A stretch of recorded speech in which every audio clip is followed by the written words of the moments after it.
பெண்களிடம் பகிரங்கமாக மன்னிப்பு கேட்கிறேன், ஆனால் நிறைவேற்றாமல் விடமாட்டேன். மோடி எடுத்த அதிரடி சபதம். அனைவருக்கும் வணக்கம். பிரதமர் மோடி நேற்று கோவையில் தேசிய ஜனநாயக கூட்டணி வேட்பாளர்களை ஆதரித்து பிரச்சாரத்தில் ஈடுபட்டார். அப்போது திமுக மகளிர் இடஒதுக்கீடு மசோதாவிற்கு எதிராக செயல்பட்டதாக கடுமையாக விமர்சனம் செய்தார். அதேபோல் நாட்டு மக்களுக்கு ஆற்றிய உரையிலும் இதையே முன்மொழிந்தார் பிரதமர் மோடி. குறிப்பாக இந்த மகளிர் இடஒதுக்கீடு மசோதா சட்டமாகியிருந்தால் சாதாரண பெண்கள் கூட எம்பி எம்எல்ஏக்களாக ஆகியிருப்பார்கள். அதோடு தமிழ்நாட்டுக்கும் அதிகப்படியான எம்பி எண்ணிக்கை கிடைத்திருக்கும். ஆனால் திமுக அதை விரும்பவில்லை. இவர்கள் கருப்பு ஆடை அணிந்து வந்து தங்களுடைய தீய எண்ணங்களை திரை போட்டு மறைக்க முயற்சிக்கிறார்கள். ஆனால் திமுக கெட்ட செயல்களின் பலன்களிலிருந்து ஒரு நாளும் தப்பிக்க முடியாது. மு.க.ஸ்டாலினின் முத்திரை இந்த மகளிர் மசோதா விஷயத்தில் கிழிக்கப்பட்டு விட்டது. ஆனால் எங்களுடைய மகளிர் இடஒதுக்கீடு மசோதா இன்னும் முடியவில்லை. இப்போதுதான் அது தொடங்கப்பட்டிருக்கிறது. இந்திய பெண்களின் உரிமைக்காக நாங்கள் கடுமையாக போராடப் போகிறோம். அதோடு தமிழ்நாட்டில் உள்ள சகோதரிகள் திமுகவினரை எங்கு பார்த்தாலும் பெண்களின் பிரதிநிதித்துவத்தை ஏன் எதிர்க்கிறீர்கள் என்று கேள்வி கேளுங்கள். தமிழக பெண்களுக்கு வந்த பொன்னான வாய்ப்பை திமுக தடுத்து நிறுத்தி விட்டது ஏன் என கேள்வி எழுப்புங்கள் என்று பேசிய பிரதமர் மோடி, இப்படி பெண்களின் வளர்ச்சிக்கு நாங்கள் கொண்டு வந்துள்ள திட்டத்திற்கு எதிராக தாங்கள் வாக்களித்ததை திமுக பெருமையாக கருதுகிறது. ஆனால் இது பெருமைப்பட வேண்டிய விஷயம் அல்ல. திமுகவிற்கு வெக்கம் பட வேண்டிய ஒரு விஷயம்.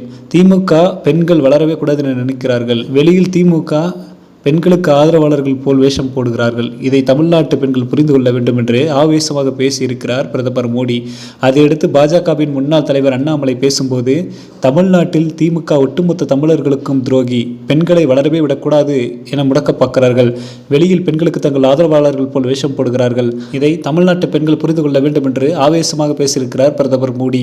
அதையடுத்து பாஜகவின் முன்னாள் தலைவர் அண்ணாமலை பேசும்போது, தமிழ்நாட்டில் திமுக ஒட்டுமொத்த தமிழர்களுக்கும் துரோகி, தமிழர்களை முன்னேற விடவே கூடாது, அவர்கள் எப்பொழுதுமே தங்களிடத்தில் கையேந்தி நிற்க வேண்டும் என்ற கோணத்தில் மு.க.ஸ்டாலின் ஆட்சி செய்து வருகிறார்.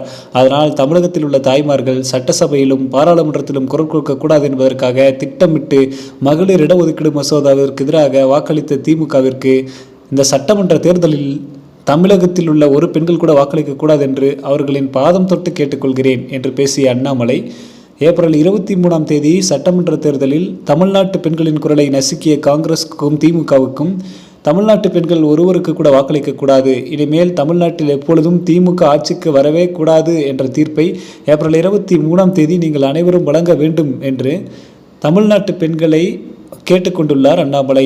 அந்த வகையில் இந்த மேடையில் பிரதமர் மோடியை வைத்துக்கொண்டே மு.க.ஸ்டாலினை இதுவரை இல்லாத அளவுக்கு கடுமையாக விமர்சனம் செய்திருக்கிறார் அண்ணாமலை.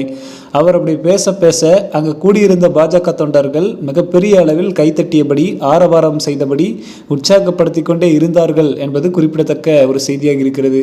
மக்களை இந்த செய்தி குறித்து உங்களுடைய கருத்துக்களை கமெண்ட் வாயிலாக தெரிவிங்கள். மேலும் இதுபோன்ற உடனுக்குடன் நிகழக்கூடிய அரசியல் சார்ந்த செய்திகளை தெரிந்து கொள்ள மறக்காம சேனலை சப்ஸ்கிரைப் பண்ணி பக்கத்தில் இருக்கிற பெல் ஐகானை கிளிக் பண்ணிக்கோங்க. நன்றி.